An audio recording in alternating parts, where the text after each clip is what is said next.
إن الحمد لله نحمده ونستعينه ونستغفره ونؤمن به ونتوكل عليه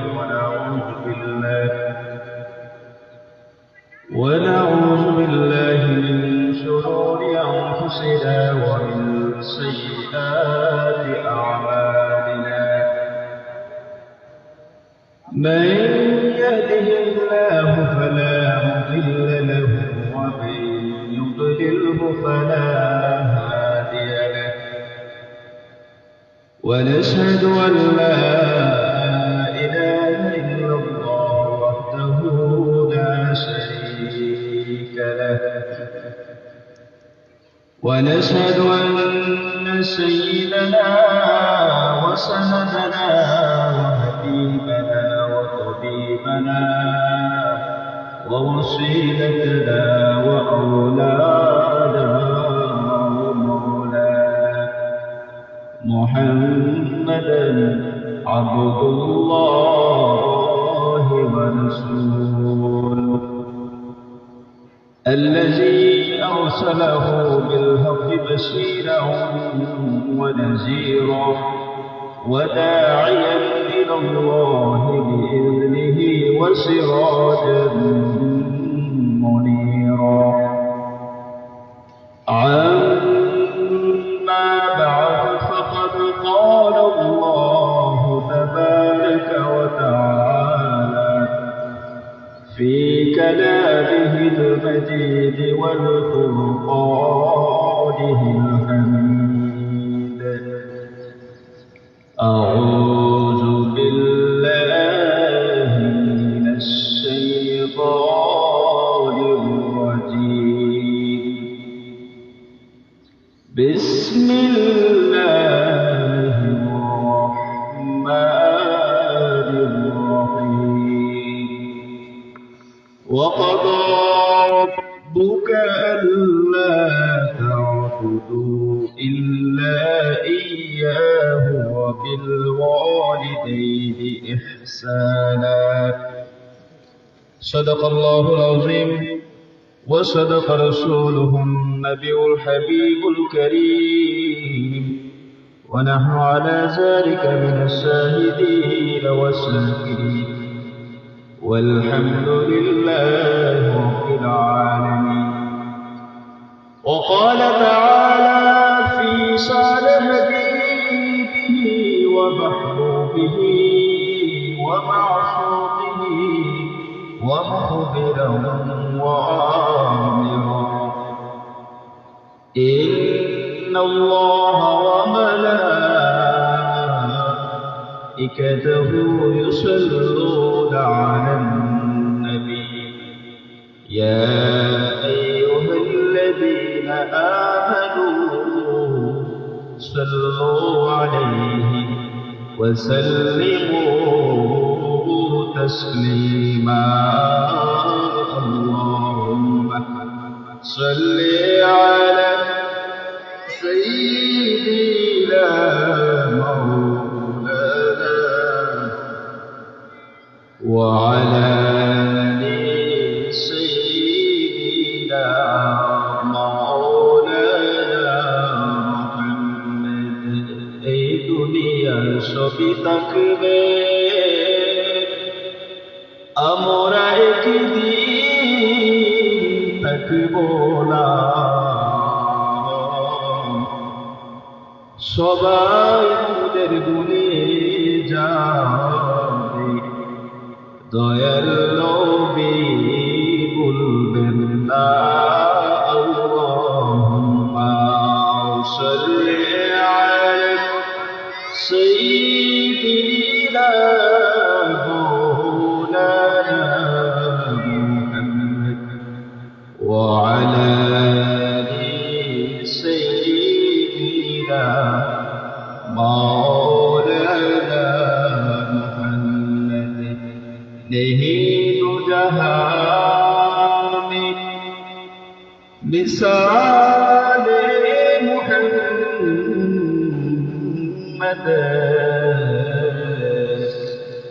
जमाल खुदा है कमाल محمد اللهم صل على سيدنا مولانا محمد وعلى آل سيدنا مولانا محمد لا إله إلا الله لا إله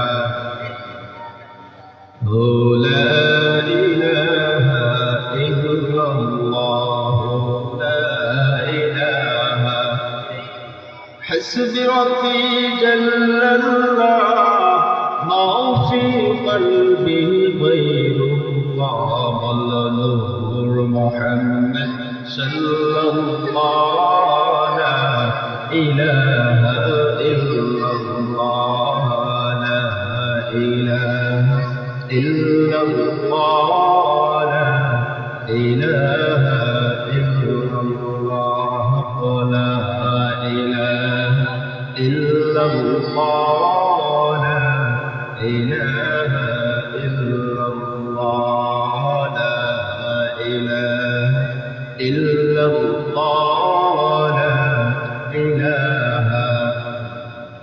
لا إله إلا الله محمد رسول الله صلى الله عليه وسلم الحمد لله যতটুকু মুসলিম বড় মক্তবের উদ্যোগী 22 বর্ষ ইসলাম সুন্নি মহাসম্মেলনের সম্মানিত সভাপতি সাহেব জনাব আব্দুল হামিদ সাহেব জাদুলপুর জনাব বনমিয়া সাহেব জাদুলপুর আজকে মাহফিলের সম্মানিত প্রধান অতিথি আল্লামা ফখরুল সাহেব রাহমাতুল্লাহ আলাইহি সুযোগনাথী হযরত মাওলানা রেদওয়ান আহমদ চৌধুরী হুজুর সহ বিশেষ অতিথি প্রধান বিশেষ আকর্ষক উলামায়ে কেরাম আমার কিছুক্ষণ পূর্বে আলোচনা করেছেন আমার বন্ধু হোসেনপুর পূর্ব ভরজা মসজিদের ইমাম খতিব হযরত মাওলানা হাফিজুর সহ আমার পাশে বসা যত পশ্চিম পাড়া মসজিদের সম্মানিত ইমাম খতিব সাহেব সহ মুরব্বিয়ানে কেরাম সামিনা আযাম আল্লাহ দরবারে শুকরিয়া আদায় করছি যে মহান রব্বুল আলামিন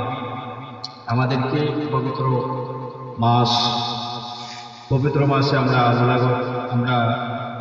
একটা জান্নাতের বাগানে আসার এবং বসার যে মহান রব্বুল আলামিন তৌফিক দান করেছেন আল্লাহ দরবারে শুকরিয়া আদায় করছি আলহামদুলিল্লাহ আল্লাহ দরবারে শুকরিয়া আদায় করি যে আল্লাহ পাক রব্বুল আলামিন আমাদেরকে ভালো রেখেছে সুস্থ রেখেছেন কোনো মানুষ রয়েছে হিসেবে বেড়ে রয়েছে মানে মনে অসুস্থতায় ভুগছেন আল্লাহ পাক রব্বুল আলামিন আমাদেরকে সুস্থতা নিয়ামত দিয়ে ভালো রেখেছেন তাই আবার শুকরিয়া আদায় করছি আলহামদুলিল্লাহ লক্ষ কোটি শুকরিয়া আদায় করছি যে মহান রব্বুল আলামিন আপনাকে আমাকে না চাইতেও রহমাতুল লিল আলামিন সাফিউল নবীন হুজুর নূর রাসূল আরবি মুহাম্মদুর রাসূলুল্লাহ সাল্লাল্লাহু আলাইহি ওয়াসাল্লাম উম্মত হিসেবে আমাদের স্বীকৃতি তিনি দুনিয়াতে পাঠিয়েছেন আবার শুকরিয়া আদায় করছি আলহামদুলিল্লাহ আমি আপনাদের সামনে এখানে আয়াত তেলাওয়াত করেছি এই আয়াতকে সামনে রেখে আপনাদের সামনে আলোকপাত করার চেষ্টা করব ওয়া তাওফিক বিল্লাহ বিহাউলিল্লাহ আল্লাহ পাক রব্বুল আলামিন আপনাকে আমাকে অসংখ্য নিয়ামত দান করেছেন অসংখ্য নিয়ামত দান করেন তার মধ্যে গুরুত্বপূর্ণ উত্তম দুইটা নিয়ামত হচ্ছে যে আল্লাহ পাক রব্বুল আলামিন আমাদেরকে মা বাবা দান করেছেন মা বাবা আল্লাহর পক্ষ থেকে বড় একটা নিয়ামত আপনি দেখবেন একজন এতিম সন্তানকে আপনি জিজ্ঞেস করেন যে আপনার তো মা বাবা নেই আপনার জীবনটা কিরকম সে বলবে আমার জীবনটা অন্ধকার সে বলবে কি আমার জীবনটা অন্ধকার কারণ মা যদি দুনিয়াতে বেঁচে থাকেন বাবা যদি দুনিয়াতে বেঁচে থাকে তাহলে সন্তানের একটা ছায়া থাকে দেখবেন স্ত্রী আপনার ঘুমিয়ে পড়বে মা দরজার সামনে বসে পড়বে সারা রাত যাপন করবে আমার ছেলে আসছে কিনা আমার ছেলে কোথায় গিয়েছে অপেক্ষা করবে কাজে আল্লাহ পাক রব্বুল আলামিন আল্লাহর হকের পাশাপাশি আল্লাহর হক আদায় করার পাশাপাশি মা বাবার হক আদায় করার কথা বলেছে কাজে মা বাবাকে শ্রদ্ধা করতে হবে ভালোবাসতে হবে সদাচরণ করতে হবে আমাদের সমাজে দেখা যায় যে সন্তান মার সাথে বাবার সাথে খারাপ ব্যবহার করে, এটা সম্পূর্ণ কবিরা গুনাহ, সম্পূর্ণ কি কবিরা গুনাহ। সম্মানিত হাজিরিন কিরাম, আল্লাহ পাক রব্বুল আলামিন আপনাকে আমাকে দুনিয়াতে সৃষ্টি করেছেন তার ইবাদত করার জন্য। নামাজ, হজ, যাকাত, আল্লাহ যত হুকুম রয়েছে এগুলা মান্য করা, এটা হচ্ছে আল্লাহর হক। এটা কার হক? আল্লাহর হক। মা বাবার হক রয়েছে, মা বাবার খেদমত করতে হবে, মা বাবার সেবা করতে হবে। আল্লাহ পাক রব্বুল আলামিন নির্দেশ দিয়েছেন। আল্লাহ পাক রব্বুল আলামিন কুরআনুল কারীমের মধ্যে বলেন, ওয়াকাদা রাব্বুকা আল্লা তা'বুদু ইল্লা ইয়্যাহু ওয়া বিল ওয়ালিদাইনি ইহসানা। আমার আল্লাহ পাক রব্বুল আলামিন দুনিয়ার সকল মানুষকে বলেন, হে দুনিয়ার মানুষেরা শুনে রাখো, আমার ইবাদত ছাড়া কোনো মানুষ ইবাদত করতে পারবে না। সুবহানাল্লাহ। ইবাদতের মধ্যে আল্লাহ পাক রব্বুল আলামিন, নামাজ হবে আল্লাহর জন্য, রোজা হবে আল্লাহর জন্য, হজ হবে আল্লাহর জন্য, যাকাত হবে আল্লাহর জন্য। এরপরে আমার আল্লাহ পাক রব্বুল আলামিন আল্লাহর হকের পাশাপাশি আমার আল্লাহ পাক করে দিলেন, ওয়া বিল ওয়ালিদাইনি ইহসানা। হে দুনিয়ার মানুষেরা তোমরা মা বাবার প্রতি ভালো আচরণ করে, সদা আচরণ করে। সুবহানাল্লাহ। আল্লাহ পাক রব্বুল আলামিন আল্লাহর হকের পাশাপাশি মা বাবার কথা বলেছেন। কাজে মা বাবার সাথে যে হাজাতে সন্তানের ক্ষুদাম দিয়ে কথা বলে, দমক দিয়ে কথা বলে, আল্লাহ নিষেধ করেছেন। আল্লাহ কি বলেছেন? নিষেধ করেছে। এটা সম্পূর্ণ কবিরা গুনাহ। সময় কোনো মানুষ যদি নামাজ পড়ে, রোজা রেখে, হজ আদায় করে, যাকাত প্রদান করে, আল্লাহর হুকুম মানে, কিন্তু মা বাবা তার প্রতি সন্তুষ্ট নয়, তার ইবাদত আল্লাহ তাআলা কবুল হবে না। নাউজুবিল্লাহ। কারণ তিনি শরীফের হাদিস, আল্লাহ হাবিব সাল্লাল্লাহু আলাইহি ওয়াসাল্লাম বলেন, মা বাবার সন্তুষ্টি আমার আল্লাহর সন্তুষ্টি। সুবহানাল্লাহ। মা বাবার সন্তুষ্টি আমার আল্লাহর সন্তুষ্টি। মা বাবা যদি সন্তানের প্রতি অসন্তুষ্ট হয়, তার ইবাদত, যদি নামাজ পড়ে, রোজা পালন করে, হজ আদায় করে, যাকাত প্রদান করে, কিছু কাজে আসবে না। আল্লাহ হাবিব তিরমিজি শরীফের হাদিস, আল্লাহ হাবিব সাল্লাল্লাহু আলাইহি ওয়াসাল্লাম বলেছেন, মা বাবার সন্তুষ্টি আল্লাহর সন্তুষ্টি, মা বাবার সন্তুষ্টি আল্লাহর সন্তুষ্টি। কাজেই যদি আপনি পাঞ্জাবি পায়জামা জুব্বা কাব্বা বা থাকলে লাগে হুজুর সাহেব হন, আর মা বাবা যদি আপনার প্রতি অসন্তুষ্ট হন, আপনার ইবাদত কঠিন হবে না, এটা ইবাদত কাজে আসবে না। সময় হাজিরিন কিরাম, আল্লাহ পাক রব্বুল আলামিন কুরআনুল কারীমের মধ্যে বলে দিয়েছেন, আনিশকুরুনি ওয়া লিওয়ালিদাইক। আল্লাহ বলে, আমি আল্লাহর প্রতি কৃতজ্ঞ হও। আমি আল্লাহর প্রতি কৃতজ্ঞ হওয়ার পরে তোমরা মা বাবার প্রতিও কৃতজ্ঞ হও। সুবহানাল্লাহ। আমরা আল্লাহর প্রতি কৃতজ্ঞ কিভাবে হব? আল্লাহ পাক রব্বুল আলামিন সুন্দর করে নিয়ামত দান করেছেন। হাত দিয়েছেন, মুখ দিয়েছেন, হাত দিয়েছেন, মুখ দিয়েছেন, জিহ্বা দিয়েছেন, চোখ দিয়েছেন, চোখ দিয়েছেন, অনেক নিয়ামত দান করেছেন। আল্লাহ পাক রব্বুল আলামিন সূরা রহমানে বারবার বলেছেন, ফাবিআই আলাই রাব্বিকুমা তুকাজ্জিবান। বান্দারে আমার কোন নিয়ামতের স্বীকার করবে? আসলে তো আল্লাহর নিয়ামতের শুকরিয়া যদি আমরা কিয়ামতের পূর্বে আদায় করে শেষ করতে পারবো না। সুবহানাল্লাহ। এজন্য আল্লাহ বলেছে, আনিশকুরুনি ওয়া লিওয়ালিদাইক। তোমরা আমি আল্লাহর প্রতি কৃতজ্ঞ হও, তারপরে মা বাবার প্রতি কৃতজ্ঞ হও। সুবহানাল্লাহ। মা বাবার প্রতি কৃতজ্ঞ কিভাবে হবে? যেমন আমার আম্মা জীবিত আছেন, আমার আব্বা জীবিত আছেন, যেমন আমি জব করি, আয় করার একটা উৎস রয়েছে, আমার উপযুক্ত বয়স হয়েছে, আমি রোজগার করতেছি, তখন আমার করণীয় হচ্ছে আমার মা বাবার সেবা করবো। মা বাবার যে কাপড় লাগে আমার মা বাবার কাপড় দিব, মা বাবার যে ঔষধ লাগে আমার মা বাবাকে আমি ঔষধ দিব, মা বাবার যত আসবাবপত্রগুলো প্রয়োজন, যে কোনো প্রয়োজন, সব প্রয়োজন মেটানোর চেষ্টা করব। এগুলো যদি আমি করি, আদায় করি, তাহলে মা বাবার হক আদায় হয়ে যাবে। আর যদি আমরা উপযুক্ত বয়স হওয়ার পরে, রোজগার করার পরে মা বাবার দ্বারা কাছেই যাই না, তাহলে তো এটা অকৃতজ্ঞ হবে, আল্লাহ হুকুমকে অস্বীকার করা হবে। আমার আল্লাহর নির্দেশ হচ্ছে মা বাবার প্রতি কৃতজ্ঞ হতে হবে, মা বাবার খেদমত করতে হবে, মা বাবাকে সম্মান করতে হবে। সুবহানাল্লাহ। সমাজ হাজিরিন কিরাম, আল্লাহ হাবিব সাল্লাল্লাহু আলাইহি ওয়াসাল্লাম বলেছেন, মিসকাত শরীফের হাদিস, আল্লাহর হাবিব সাল্লাল্লাহু আলাইহি ওয়াসাল্লাম বলেন, কোন বান্দা যদি মা দিকে যদি সুন্দর দৃষ্টিতে তাকায়, মায়া নজরে তাকায়, সন্তান যদি মা দিকে মায়া নজরে তাকায়, আল্লাহ পাক রব্বুল আলামিন তার আমলনামায় একটা হজের সওয়াব দান করবেন। সুবহানাল্লাহ। জিজ্ঞেস করলো, ইয়া রাসূলুল্লাহ, ইয়া হাবিবাল্লাহ, আমি যদি আমার মার দিকে 100 বার তাকাই, আল্লাহর হাবিব সাল্লাল্লাহু আলাইহি ওয়াসাল্লাম বলেন, যদি তোমার মার দিকে 100 বার মায়া তাকাও, নজরে তাকাও, তাহলে 100টা হজেরও সওয়াব দেওয়া হবে। সুবহানাল্লাহ। সময় তো হাজিরি কারাম, তুমি একটু নারীর দিকে তাকাইলে আপনার গুনাহ হবে, কিন্তু মার দিকে তাকাইলে আপনার হজের সওয়াব হবে। সুবহানাল্লাহ। হজের সওয়াব হবে। আপনি যাবেন হজে, লক্ষ লক্ষ টাকা খরচ করে যাবেন, 4 লাখ 5 লাখ টাকা খরচ করে যাবেন, উমরা যাবে 1.5 লক্ষ টাকা খরচ করে, আপনার উমরা কবুল হবে কিনা আপনি নিশ্চিত হতে পারবে না। নিশ্চিত হতে পারবে না। আপনার হজ কবুল হয়েছে কিনা আপনি নিশ্চিত হতে পারবেন না। কিন্তু আল্লাহর হাবিব বলেছেন, কোন বান্দা যদি সন্তান যদি কি করে মা শুরু করে মায়ার নজরে তাকায়, তাহলে তার আমল একটা হজের সওয়াব দেওয়া হবে। সুবহানাল্লাহ। সময় তো হাজিরিন کرام, বুখারী ও মুসলিম শরীফের হাদিস, আল্লাহর হাবিব সাল্লাল্লাহু আলাইহি ওয়াসাল্লাম জিজ্ঞেস করা হলো, ইয়া রাসূলুল্লাহ, ইয়া হাবিবাল্লাহ, ও আল্লাহর হাবিব, দুনিয়ার মধ্যে সবচেয়ে সদাচরণ পাওয়ার হকদার বেশি কে? কার সাথে ভালো আচরণ করবো, কার সাথে সদাচরণ করবো, কার সাথে ভালো আচরণ করবো, কার সাথে সবচেয়ে বেশি সদাচরণ করবো, হকদার বেশি কে? আল্লাহ হাবিব আল্লাহ হাবিব সাল্লাল্লাহু আলাইহি ওয়াসাল্লাম বলেন, হে আল্লাহর বান্দা, ক্বালা উম্মুকা, তোমার মার সাথে। সুবহানাল্লাহ। আল্লাহ হাবিব কি বলেছেন? ক্বালা উম্মুকা, তোমার মার সাথে। লোকে আবার জিজ্ঞেস করলো, ইয়া রাসূলুল্লাহ, ইয়া হাবিবাল্লাহ, ও আল্লাহর হাবিব সাল্লাল্লাহু আলাইহি ওয়াসাল্লাম, তারপরে কার সাথে ভালো সদাচরণ করবো, তারপর তারকে? আল্লাহ হাবিব সাল্লাল্লাহু আলাইহি ওয়াসাল্লাম বলেন, ক্বালা উম্মুকা, তোমার মার সাথে। সুবহানাল্লাহ।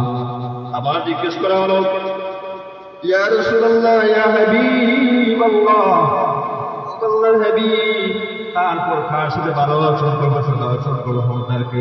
সবচেয়ে বেশি সদাচরণ হোক তারকে? আল্লাহর হাবিব সাল্লাল্লাহু আলাইহি ওয়াসাল্লাম বলেন, ক্বালা উম্মুকা, তোমার মার সাথে। সুবহানাল্লাহ।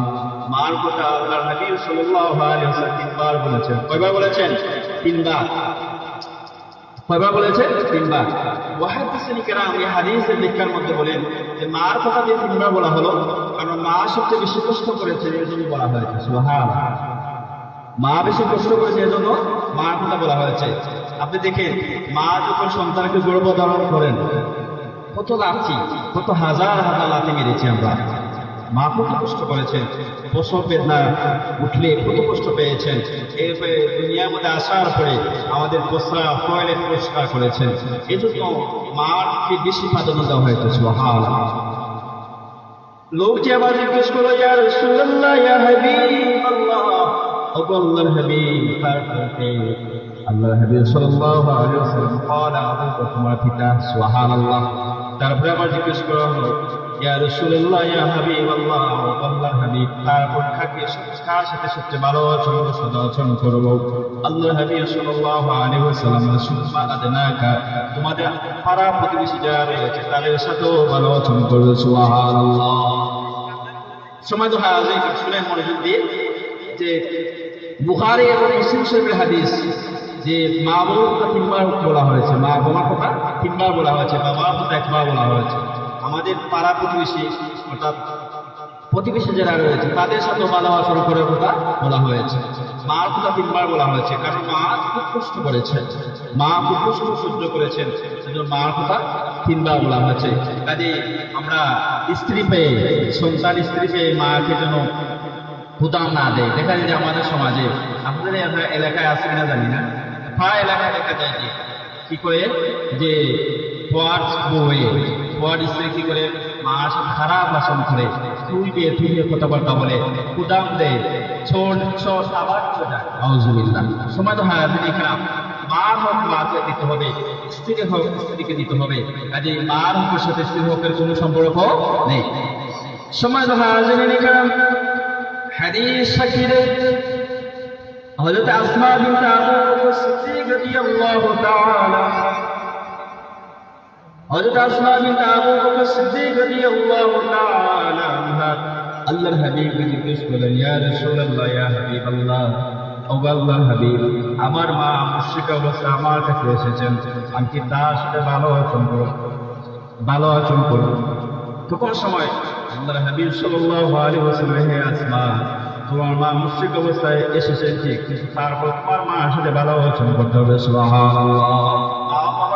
মা মুশরিক হলো, ভালো আচরণ কথা বলা হয়েছে। সুবহানাল্লাহ।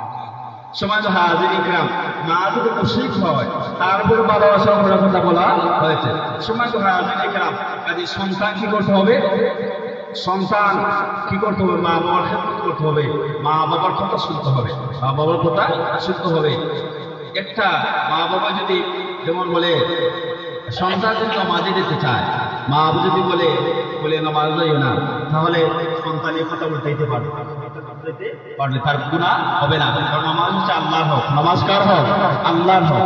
মা যদি বলে সন্তান নামাজে যেতে চায়, মা যদি বলে তুমি নামাজে যাইও না, সন্তান যদি মায়ের কথা উল্টে নামাজে যায়, তাহলে তার গুনাহ হবে না। কারণ মার হক থেকে আল্লাহর হক বড়। সময় তো হাজির কারাম, কাজে মা বাবার কথাবার্তা শুনতে হবে। মা বাবা যে আল্লাহ পাল্টা কোনো কথা বলে, আল্লাহর হুকুমের অবাধ্য কিছু বলে, তাহলে সন্তান যাবে, তা না হলে সব কিছু করতে হবে, মা বাবার করতে হবে। সময় তো হাজির কারাম, হাদিস সাক্ষী দেয়। আল্লাহর হাবিব সাল্লাল্লাহু আলাইহি ওয়াসাল্লামকে এসে বলল, ইয়া রাসূলুল্লাহ, ইয়া হাবিবাল্লাহ, ও আল্লাহর হাবিব, আমি জিহাদে যেতে চাই, আমাকে জিহাদের অনুমতি দেন। আমি জিহাদে যেতে চাই, আমাকে জিহাদের অনুমতি দেন। আল্লাহর হাবিব সাল্লাল্লাহু আলাইহি ওয়াসাল্লাম থেকে জিজ্ঞেস করলেন, হে আল্লাহর বান্দা, তোমার মা বাবা কি জীবিত রয়েছেন? সে বলল, ইয়া রাসূলুল্লাহ, ইয়া হাবিবাল্লাহ, আমার মা বাবা জীবিত রয়েছেন। আল্লাহর হাবিব সাল্লাল্লাহু আলাইহি ওয়াসাল্লাম লোকটিকে বললেন, হে আল্লাহর বান্দা, তুমি যদি তোমার মা বাবা জীবিত থাকেন, তাহলে জিহাদে না গিয়ে তুমি তোমার মা বাবার খেদমত করো, জিহাদের সব পেয়ে যাবে। সুবহানাল্লাহ। সমাজ হাজির ইকরাম, জিহাদ মা বাবার যদি জীবিত থাকে, মা বাবার খেদমত করতে হবে, জিহাদ করা যাবে না। আর আল্লাহ হাবিব সাল্লাল্লাহু আলাইহি ওয়াসাল্লাম বলেছেন, এই ব্যক্তিকে বলেছে কি, তুমি জিহাদে যেতে হবে না, তোমার মা বাবা যদি বেঁচে থাকে তাহলে তোমার মা বাবার খেদমত করো, জিহাদে গিয়ে যে সব পেতেছিলে, তোমার মা বাবার খেদমত করার কারণে তুমি সেই সব পাবে। সুবহানাল্লাহ, সুবহানাল্লাহ। সময় তো হাজিরিন ইকরাম, আল্লাহর হাবিব সাল্লাল্লাহু আলাইহি ওয়াসাল্লাম হাদিসের মধ্যে বলেন, তিন বড় মানুষের দোয়া কবুল, বয়স শ্রেণী মানুষের দোয়া কবুল তিন বড়। মা বাবা, এক নম্বর হচ্ছে মা বাবা, দুই নম্বর হচ্ছে মজলুম, তিন নম্বর হচ্ছে মুসাফির। সুবহানাল্লাহ। কয় শ্রেণী মানুষের দোয়া কবুল? তিন বড়। মা বাবা, মজলুম, মুসাফির। মা বাবা কেরা? যারা আমি সন্তান হয়েছে, আমি আমার মা বাবার মধ্যে দুনিয়াতে এসেছি, মা বাবা যদি আমাকে আমার জন্য দোয়া করে, কোন পর্দা ছাড়া আল্লাহর দরবারের সাথে সাথে কবুল হয়ে যাবে। সুবহানাল্লাহ। মা বাবার দোয়ার সাথে সাথে কবুল, কোনো পর্দা নেই, কোনো পর্দা নেই। সময় তো হাজির ইকরাম, আপনি দেখেন বড় পীর আব্দুল কাদের জিলানী রাহমাতুল্লাহ আলাইহি কিভাবে ওলি হয়েছেন, হযরত বাইজুল মুস্তাফি কিভাবে ওলি হয়েছেন। মানে যারা বড় বড় যারা মানুষ হয়েছে, বড় বড় যারা আল্লাহর ওলি হয়েছে, তারা মা বাবার দোয়ার কারণে হয়েছে। সুবহানাল্লাহ। মা বাবার দোয়ার কারণে হয়েছে। কাজেই মা বাবার দোয়া সাথে সাথে কবুল, মা বাবার দোয়া সাথে সাথে কবুল। সময় তো হাজিরিন ইকরাম, জগৎ বিখ্যাত কিতাব ইমাম বুখারী রাহমাতুল্লাহ আলাইহি, বুখারী শরীফের মধ্যে এসেছে, উনার জীবনীর মধ্যে এসেছে, ইমাম বুখারী রাহমাতুল্লাহ আলাইহি ছোটকালে পিতৃহারা হয়ে যান, পিতাহারা হয়ে যান, অর্থাৎ শৈশবকালে ইমাম বুখারী রাহমাতুল্লাহ আলাইহি পিতৃহারা হয়ে যান, বাবাহারা হয়ে যান। মানে ছোট থাকতে ইমাম বুখারী বাবা মারা যান। তখন সময় ইমাম বুখারী রাহমাতুল্লাহ আলাইহি মার কাছে লালিত পালিত হন, মার কাছে কি করে লালিত পালিত হন। ইমাম বুখারী রাহমাতুল্লাহ আলাইহি অসুস্থ হয়ে পড়েন। অসুস্থ হওয়ার পরে চোখটা একবার অন্ধ হয়ে যায়, চোখটা অন্ধ হয়ে যায়। ইমাম বুখারী রাহমাতুল্লাহ আলাইহি তাহাজ্জুদ আল্লাহ পাক রব্বুল আলামিন আলামিনের কাছে হাত তুলে দোয়া করেন, মালিক রব্বুল আলামিন, আমার ইমাম বুখারী ইসমাইল বুখারী সে অসুস্থ হয়ে পড়েছে, সে অন্ধ হয়ে গিয়েছে, চোখে দেখে না। মালিক রব্বুল আলামিন, আমার বুখারীর চোখটাকে ভালো করে দেন। মা দোয়া করলেন, মালিক রব্বুল আলামিন, আমার বুখারীর চোখটা আপনি ভালো করে দেন। আমার বুখারী অসুস্থ হয়ে পড়েছে, চোখে দেখে না, আপনি চোখটা ভালো করে দেন। ইমাম বুখারী রাহমাতুল্লাহ আলাইহি মা দুটো আল্লাহ পাক রব্বুল আলামিনের কাছে হাত তুলে দোয়া করলেন, হাত তুলে দোয়া করলেন। হযরত ইব্রাহিম আলাইহিস সালাতু ওয়াস সালাম স্বপ্নে দেখালেন, হে ইমাম বুখারীর মা, তুমি গিয়া দেখো তোমার বুখারীর চোখ ভালো হয়ে গেছে। সুবহানাল্লাহ। হযরত আপনার আমার মুসলিম জাতির পিতা হযরত ইব্রাহিম আলাইহিস সালাতু ওয়াস সালাম স্বপ্নে দেখালেন, হে ইমাম বুখারীর মা, হে ইমাম বুখারীর মা, তুমি তোমার সন্তানের জন্য আল্লাহর দরবারে হাত তুলে দোয়া করছো, তুমি গিয়া দেখো তোমার ইমাম বুখারীর চোখ ভালো হয়ে গেছে। সুবহানাল্লাহ। তখন সময় ইমাম বুখারী রাহমাতুল্লাহ আলাইহি গিয়া দেখতে পেলেন যে ইমাম বুখারী রাহমাতুল্লাহ আলাইহি চোখটা আগের মতন স্বাভাবিক হয়ে গেছে। সুবহানাল্লাহ। মানুষ যদি একটু আলিম হতে চায়, প্রকৃত মুহাদ্দিস হতে চায়, মুফতি হতে চায়, মৌলানা হতে চায়, বুখারী শরীফ পড়া ছাড়া হতে পারবে না। সুবহানাল্লাহ। আল্লাহ পাক রব্বুল আলামিন ইমাম মুহাম্মদ ইবনে ইসমাঈল ইবনে বুখারী রাহমাতুল্লাহ আলাইহি যুগশ্রেষ্ঠ একজন মুহাদ্দিস আল্লাহ পাক রব্বুল আলামিন বানিয়ে দিয়েছেন। সুবহানাল্লাহ। যে কিতাবের স্থান কুরআনের পরে, যে কিতাবের স্থান কুরআনের পরে, নাম হচ্ছে বুখারী শরীফ। এই বুখারী শরীফ লেখককে মুহাম্মদ ইবনে ইসমাঈল ইবনে ইব্রাহিম ইবনে মুগীরা আল-বাররিজা আল-জুফি। ইমাম বুখারী রাহমাতুল্লাহ আলাইহি, ইমাম বুখারী রাহমাতুল্লাহ আলাইহি থাকতে কিভাবে ফিতরা হয়ে যায়, চোখটা অন্ধ হয়ে যায়। ইমাম বুখারী রাহমাতুল্লাহ আলাইহি মা তাহাজ্জুদ নামাজ পড়ে আল্লাহর হাত তুলে দোয়া করেছেন, আল্লাহ পাক রবের সাথে সাথে কবুল করেছেন। ইমাম বুখারীর চোখটা ভালো হয়ে গেছে। সুবহানাল্লাহ। সমাজ হাজিরিনে کرام, কাজেই মা বাবার সন্তুষ্টি আল্লাহর সন্তুষ্টি। কোনো মানুষ যদি, কোনো সন্তান যদি বড় হতে চায়, মৌলানা হতে চায়, মুহাদ্দিস হতে চায়, ভালো জায়গায় বসতে চায়, মা বাবার সাথে মজদুরি করে, মা বাবার দোয়া যদি তার সাথে থাকে, তাহলে সে অবশ্যই সে তার মতো পৌঁছে যাবে। সুবহানাল্লাহ। কারণ আল্লাহ পাক রব্বুল আলামিন মা বাবার দোয়া কবুল করেন।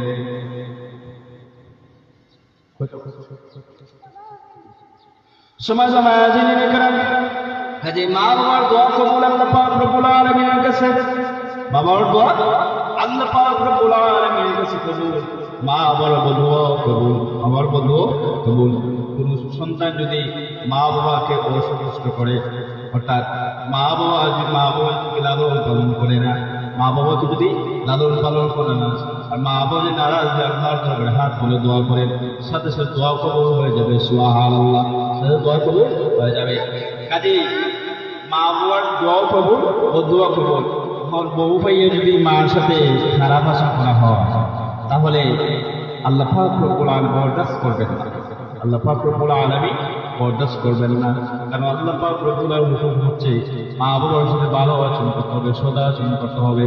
মা বাবার সাথে খারাপ আচরণ করা যাবে না। মা বাবাকে খুদাম দিয়ে কথা বলা যাবে না।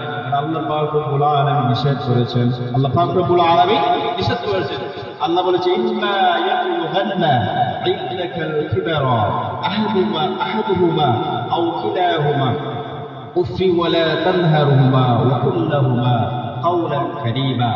আল্লাহ বলেছেন যে মা বাবা বৃদ্ধ বয়সে উপনীত হবে, কি বয়সে? বুড়া যেটা বলে, বৃদ্ধ বয়সে যখন উপনীত হবে, মা বাবাকে তোমরা দমক দিয়ে কথা বলে না। সুবহানাল্লাহ। কার নির্দেশ? আল্লাহর নির্দেশ। আমার আল্লাহ বলেছেন যে উফি ওয়ালা তানহারহুমা ওয়া কুল লাহুমা মা বাবা যখন কি হবে? বৃদ্ধ বয়সে উপনীত হবে। বৃদ্ধ বয়সে উপনীত হওয়ার পরে তোমরা কি করবে? মা বাবার সাথে কি করবে না? দমক দিয়ে কথাবার্তা বলবে না, খারাপ কথা বলবে না। সমাজ হাজিরিনে کرام, কাজে মা বাবার দোয়া কবুল ও দোয়া কবুল। ও দোয়া কবুল কিভাবে দেখেন? হাদিসের মধ্যে পাওয়া যায়, আল্লাহ হাবিবের সাহাবী হযরত আল-কামা রাদিয়াল্লাহু তাআলা আনহু, হযরত আল-কামা রাদিয়াল্লাহু তাআলা আনহু যখন মৃত্যুশয্যায় এসে গেলেন, মুমূর্ষ অবস্থায় যখন চলে আসলেন, মৃত্যুসজ্জায় যখন চলে আসলেন তখন সময় হযরত আলকামা রাদিয়াল্লাহু তাআলা আনহুকে কালিমার তালকিন দেওয়ার জন্য সাহাবায়ে কেরাম গেলেন। হযরত বিলাল রাদিয়াল্লাহু তাআলা আনহু, সালমান ফারসি রাদিয়াল্লাহু তাআলা আনহু, কয়েকজন সাহাবী গেলেন।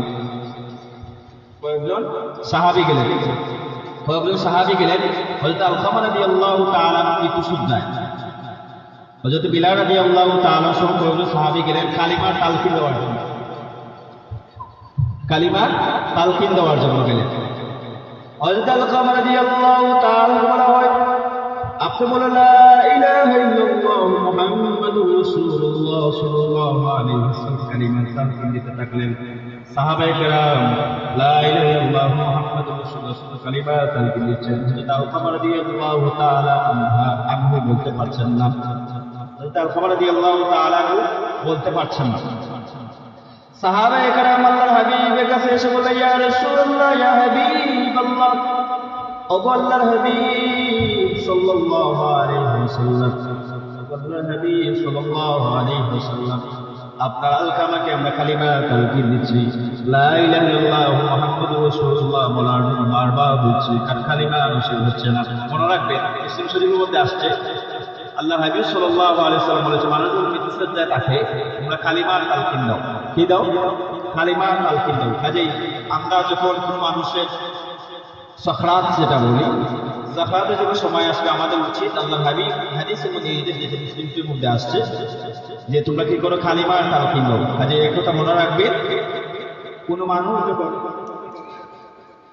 যদি কোনো মানুষ কি হয় মৃত্যুসজ্জায় আসে, তোমরা কি করবে? কালিমার তালকিন দাও। কাজে আমরা এই কাজটা করবো। কোনো মানুষ মৃত্যুসজ্জায় চলে আসবে, আমরা কালিমার তালকিন।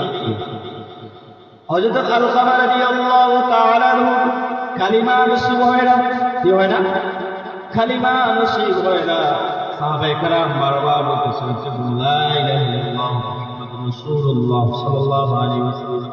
আল্লাহ হাবিব এসে বললেন, ইয়া রাসূলুল্লাহ, ইয়া হাবিবাল্লাহ, ও আল্লাহর হাবিব, আপনার আলকামাকে বারবার কালিমা বলতেছি, কালিমা নসিব হয় না। তখন সে আল্লাহ হাবিব বললেন, আমার সাহাবায়ে কেরাম, তার মাকে জীবিত আছে, তার মাকে আমার কথা বলো, তার মাকে আমার কাছে নিয়ে আসো। হযরত আলকামা রাদিয়াল্লাহু তাআলা মাকে নিয়ে আসা হলো। হযরত আলকামা রাদিয়াল্লাহু তাআলা মা আল্লাহর হাবিবের কথা শুনলেন। শোনার সাথে সাথে সাহাবায়ে কেরামের সাথে আল্লাহর হাবিবের সাথে আলকামার মা আসলেন। আলকামার মাকে জিজ্ঞেস করা হলো, জিজ্ঞেস করলেন, হে আলকামার মা, আল্লাহ হাবিব জিজ্ঞেস করলেন, হে আলকামার মা, তোমার ছেলেকে কালিমার তালকিন দেওয়া হচ্ছে, সে কালিমা বলে না, বারবার কালিমা তালকিন দেওয়া হচ্ছে, কালিমা বলে না, কালিমা নসিব হয় না, তার কারণ কি? আলকামার মা কথা বলেন না, কথা বলেন না, চুপ হয়ে আছে, কথা বলেন না, চুপ হয়ে আছে। আল্লাহ হাবিব সাল্লাল্লাহু আলাইহি ওয়াসাল্লাম বলেন, হে আলকামার মা, তুমি যদি কথা বলো না, তাহলে তোমার ছেলের অবস্থা খারাপ হয়ে যাবে। তখন আল্লাহ হাবিব সাল্লাল্লাহু আলাইহি ওয়াসাল্লাম বললেন, হে আলকামার মা, তোমার ছেলে কোনো অন্যায় করেছে, কোনো খারাপ আচরণ করেছে?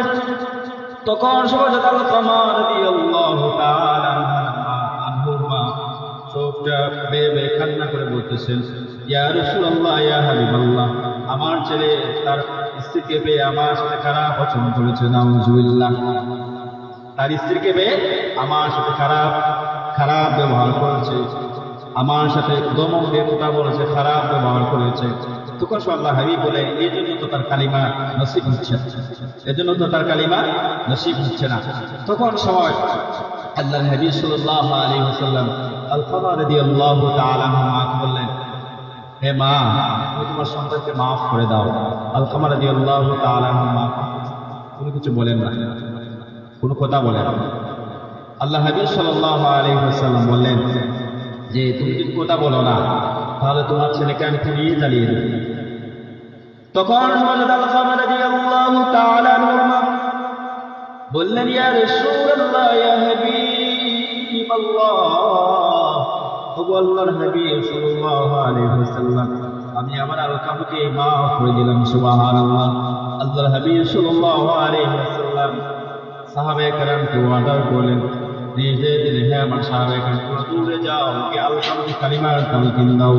আলকামা রাদিয়াল্লাহু তাআলা আবার কালিমার তালকিন দেওয়া হলো, লা ইলাহা ইল্লাল্লাহ ইল্লাল্লাহু মুহাম্মাদুর রাসূলুল্লাহ সাল্লাল্লাহু আলাইহি ওয়াসাল্লাম। সাথে সাথে উত্তর কমর দিয়ে আল্লাহ তাআলা কালিমা নসিব হলো, সাথে সাথে দুনিয়া ত্যাগ করে চলে গেলেন। সুবহানাল্লাহ। প্রথমে যে কালিমা নসিব হলো তার কারণ কি? মার সাথে খারাপ আচরণ করেছিলেন, স্ত্রীকে পেয়ে। আল্লাহ পাক রব্বুল আলামিন যেন আপনার আমার মা বাবা যারা রয়েছেন, আমরা মা বাবার খেদমত যেন করতে পারি। আর যাদের মা বাবা নাই, মা বাবার সামনে কি আমরা যেন রব্বিরহামহুমা কামা রাব্বায়ানি সগীরা দোয়াটি পাঠ করে আল্লাহ পাক রব্বুল আলামিন সাথে আমি কি করব? হাত তুলে দোয়া করব। কোন সন্তান যদি এতিম সন্তান মা বাবার কবরের সামনে এই দোয়াটা পাঠ করে, আল্লাহ হাবিবের হাদিস সাক্ষী দেয়, মা বাবার কবরে আযাব থাকলে সন্তানের দোয়ার কারণে আযাবকে আল্লাহ বন্ধ করে দেন। সুবহানাল্লাহ। কাজে রব্বিরহামহুমা কামা রাব্বায়ানি সগীরা, এই দোয়াটা আমরা আমি কি করব? পাঠ করব। আল্লাহ পাক রব্বুল আলামিন আপনাকে আমাকে মা বাবার খেদমত করার তৌফিক দান। আল্লাহুম্মা আমিন।